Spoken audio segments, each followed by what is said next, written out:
Oi, oi, pessoal.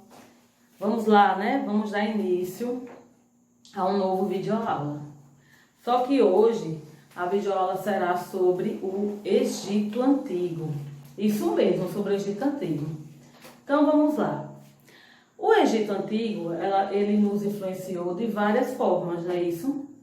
Só que a gente podemos destacar a principal, que foi o cristianismo. Não é à toa, né, que Jesus ficou por longo tempo nesse território que hoje é um território egípcio. Mas como é que uma civilização que é politeísta, ela vai influenciar no cristianismo?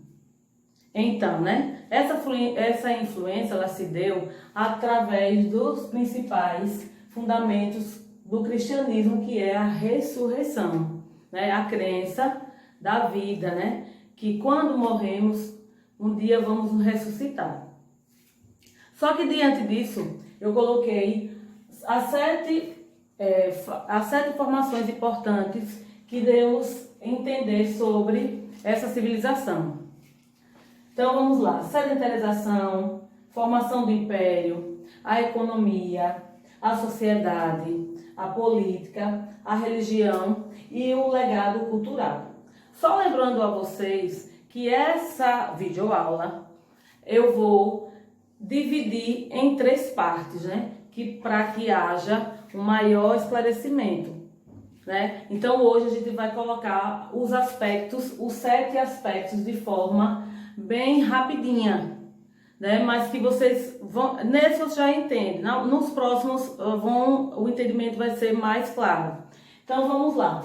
O primeiro foi o processo de sedentarização, ou seja, só lembrando, né, que você já sabe esse termo que aparece lá na pré-história, né, com os homens, né, os hominídeos, que eles eram nômades, eles não fixavam, eles tinham que se deslocar por longos períodos, né, em busca de alimentos.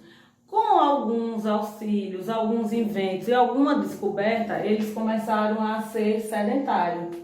Então, esses povos, esses hominídeos, é o que caracterizam esse processo aqui, né, que é de sedentarização. Ou seja, é onde as pessoas começam a ficar em lugares com a presença de rios. No caso da Mesopotâmia, é o rio Nilo.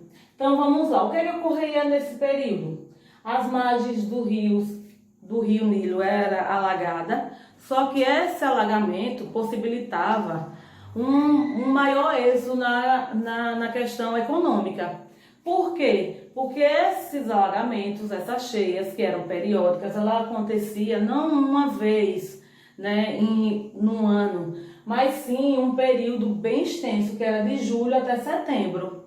Então, ocorria que aquelas civilizações antigas, né, da antiguidade, paralelo a esse processo, quando estava em uma situação ruim, a região, né, que é a região do Egito, ela era bem próspera.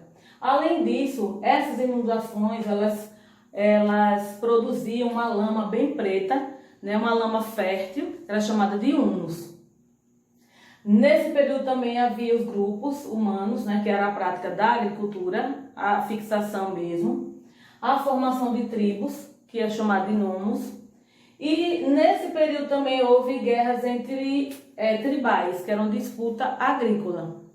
No segundo ponto, que é a formação do império, a gente vai ver no terceiro vídeo, que é a formação do antigo, do médio e do alto império do Egito. Então, na formação do império ocorre o quê? As formações de reino, né? Reino do Norte, que era o Baixo Egito.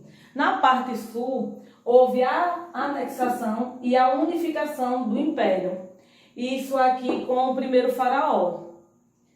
O faraó, então, né, nesse período, ele, além de um governo centralizado, ele vai observar e vai se preocupar com a utilização de obras de segurança, por conta, olha, desse primeiro processo de sedentarização, onde as pessoas começam a observar que, além de prosperidade, o rio também ocorre também as chamadas inundações, né? Então, a partir daí que da inundação havia a destruição. Então, começou aí a criar obras públicas, né? Para uma transposição das águas, para que uma acumulação de quando não, nos períodos de junho a setembro, nos meses que não sejam de junho a setembro, há um armazenamento da água também. Um terceiro ponto é a economia, né? Que a economia é agrícola, mas não só agrícola, né? Mas o principal ponto é a agricultura, por conta do rio. Havia também aqui o cultivo de cereais, né? Trigo, também a invenção da cerveja com a cevada.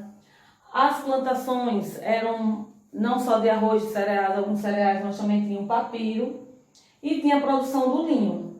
Atrelado a isso também o ouro e a pedra para construções das pirâmides, que a gente vai ver na nossa segunda videoaula.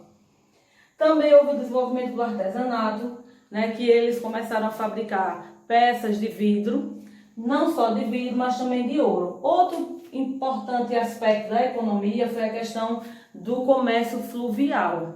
Óbvio, né, um rio bastante importante, um rio afluente. Esse ponto aqui possibilitou, esse comércio possibilitou o intercâmbio, né, o intercâmbio cultural entre civilizações que almejavam essa navegação. Os principais intercâmbios foi feito com os fenícios e com os gregos, né, pela questão dos fenícios produzirem navios, precisarem da navegação em si. Então, esse intercâmbio foi importantíssimo também para a civilização egípcia.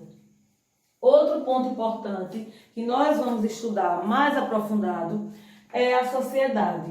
Como era a sociedade egípcia? Ela é estratificada, ou seja, raramente havia uma mobilidade social. Porque quando a gente estuda, eu vou colocar na próxima aula a pirâmide estamental egípcia, né? No topo, o faraó.